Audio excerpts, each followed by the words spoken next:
Hey everybody, Scrap and Maureen.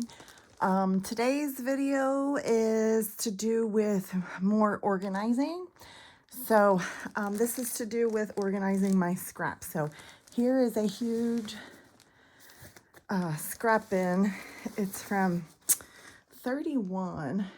So it's pretty big. It fits, maybe it's 13 this way. And as you can see, it's just overflowing. It's full. So there's that.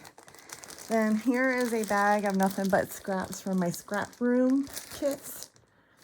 And this is not even the cardstock scraps that I have. So I got these zippered mesh pouch bags, and I am going to label them, and I am going to separate my scraps into categories, and we're gonna see if we can get this mess cleaned up a little bit. And then I hope to, with all the scraps, I am gonna start a scraps to embellishments series. So if anybody's interested in that, please keep watching.